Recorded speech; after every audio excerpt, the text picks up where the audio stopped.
Bom dia, pessoal. Esse vídeo é a continuação do 169 já gravado. Eu coloquei aqui letras, escrevendo o nome do meu canal, logicamente, e também do meu site. Todos estão selecionados, tá? Só relembrando o que foi dito no vídeo anterior, que quando eu faço modificações aqui, tendo vários elementos selecionados, eu faço mudança em todos os elementos. E quando eu faço modificações aqui no Physics do Rigid Body, que é o que está vigorando agora, eu faço modificações somente na seleção ativa, isto é, o último elemento que foi selecionado. Já foi explicado isso no vídeo anterior.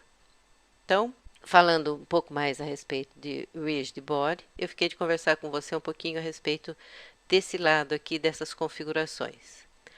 Ok, essa Convex Hull, essa shape é a mesma dessa aqui, igualzinho, é a mesma mudança. A diferença é que se você mudar aqui, você muda todos que estão selecionados e aqui você muda somente a seleção ativa, tá? Para facilitar a compreensão, eu vou selecionar somente um dos elementos, que é o C, por exemplo, e vou fazer algumas modificações para você ver. A fricção, aqui no caso, ela especifica o quanto a velocidade é perdida quando os objetos colidem uns com os outros. Então, você pode observar que esse C colide com o U na queda e colide depois, logicamente, com esse objeto, que é o objeto passivo, aquele que recebe a ação. Então, clicando em Alt A, eu inicio a ação com a fricção de 0,50. Se eu diminuir essa fricção para zero, observando o C ainda, pode ver que ele já faz uma modificação maior, porque ele tem menos resistência com fricção zero, isto é, ele não está atritando com nada, ou não recebe o atrito, segundo essa informação. Tá? O outro item, Bounciness. Bounciness, ele funciona da seguinte forma. Ele é o tanto que o objeto salta quando ele cai em contato com o objeto passivo. No entanto, segundo o que eu aprendi do próprio autor, isto é, do último autor, porque esta ferramenta foi desenvolvida por vários autores, o Bounciness especifica quanto eles saltam, mas funciona só se você seleciona Bounciness, o quanto você queira aqui para o objeto ativo e também o Bounciness para o objeto passivo. Então, se eu clicar em Alt A, pode observar que o C pula muito mais do que quando o Bounciness estava desligado. Vamos voltar o Bounciness para zero e vamos voltar o Bounciness para zero aqui do objeto ativo. A margem de colisão.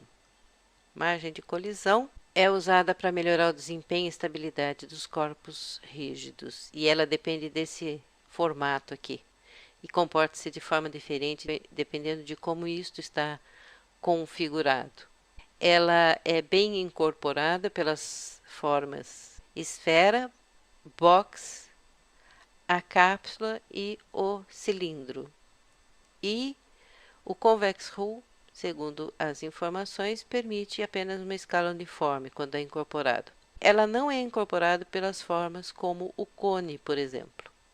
Vamos ver o que isso pode significar. Convex Hull, pelo que eu entendi, é o convencional. Vamos ver o cone, que é aquele pela qual ela não é incorporada. Você pode observar que ela muda para sensibilidade e com margem 0,040. Vamos ver em Alt A como é que ela funciona. Não parece que faça grandes efeitos. Voltando, vamos colocar em 1 aqui, Alt A. Ela meio que expulsa, né, tudo à volta dela. E vamos voltar para 0,04 aqui. E vamos voltar aqui para Convex Hull. Depois vocês façam, por favor, pesquisas com outras formas, porque os efeitos são diferentes, tá? Existe uma riqueza enorme possibilidade de combinação dessa ferramenta. Então, é necessário que você faça mais investigações. O grupo de colisão são as layers. Então, se eu tiver clicando em C, tiver com tudo isso aqui selecionado, todos esses objetos estão nessa layer. Então, se eu quiser, por exemplo, mudar o C de layer, e veja bem, essa layer aqui não é igual a essa. Nessa eu preciso clicar em M para fazer a mudança de um elemento de layer. Essa aqui é só eu clicar aqui que o C terá mudado de layer. Então, se eu clicar em Alt A, pode observar que o C simplesmente não é retido mais por esse elemento, porque esse elemento não é mais suporte para ele, porque ele está em outra layer. Então, se você quiser fazer um objeto desaparecer, por exemplo, é uma estratégia válida essa. Agora, se eu quiser voltar o C para a layer onde estão os outros objetos, é só eu clicar aqui. E a dinâmica dos corpos rígidos. Você pode trabalhar com desativação e habilitar desativação. Então, se eu clicar aqui e começar o desativado, nessa velocidade linear e angular, e clicar em Alt A, eu posso observar que o C ele ficou relativamente mais afastado quando ele estava caindo do que antes. Vale você fazer pesquisas com pequenos números, com grandes números, porque, como eu já disse anteriormente para você, em outros vídeos, às vezes pequenos números fazem grandes diferenças no Blender, quando para outras características nós precisamos de números enormes. Bom, dumping. Dumping é amortecimento. Se eu clicar aqui em translação e deixar em 1, observe o C que está selecionado. Ele cai com uma velocidade muito menor do que as outras letras. Então, voltando ao início. No entanto, se eu colocar em ponto 9, por exemplo, que é uma variação pequenininha, digamos, você pode ver que ele já cai com uma velocidade maior junto com os outros. E rotação, o amortecimento de rotação. Eu não sei se ele vai fazer grandes diferenças, mas se eu modificar o C aqui e Ctrl A para aplicar a rotação, eu clicando em Alt A, ele não faz, no momento ele não está fazendo nenhuma rotação. Pode ver que ele acaba até um pouquinho de rotação, ele até termina aquela rotação que ficou no meio termo. E vamos ver se eu aumentar bastante a rotação, ela vai fazer algum efeito aqui. Parece que ela só diminui a velocidade de terminar a rotação, digamos, em torno de 90 graus, mais ou menos. Não me parece que ele faça grandes diferenças. Vamos voltar à rotação. Vamos colocar mais ou menos onde estava anteriormente. Tem mais um detalhe. Além de você ter essas configurações aqui, para você pesquisar a respeito das características do Rigid Body, ainda aqui em cena, você ainda tem outras possibilidades para você trabalhar com Rigid Body World. Tem a velocidade com que isso cai, então vamos baixar bem, vamos deixar bem pequenininho para você entender a diferença.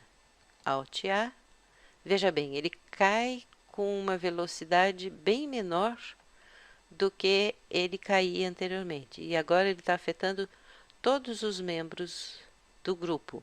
E o C está condicionado àquela condição de translação ponto 9, certo? Então, voltando aqui para a cena, essa é uma das características. Deixa eu colocar em 1 novamente. E Split Impulse. Se você tem dois objetos que se chocam e se expulsam, digamos, um ao outro, ele divide o impulso, então o choque fica menor. Então, o C, por exemplo, ele bate com o U, depois ele bate aqui. Então, se eu clicar em Split Impulse, é para que ele não se projete muito longe do que ele está agora. Também aqui é um lugar para você fazer mais investigações, porque tem Rigid Body Cachê e Rigid Body Field Weights, tá? Para princípios básicos, acredito que dê para você dar uma olhadinha e dar uma pesquisada a respeito de como isso funciona.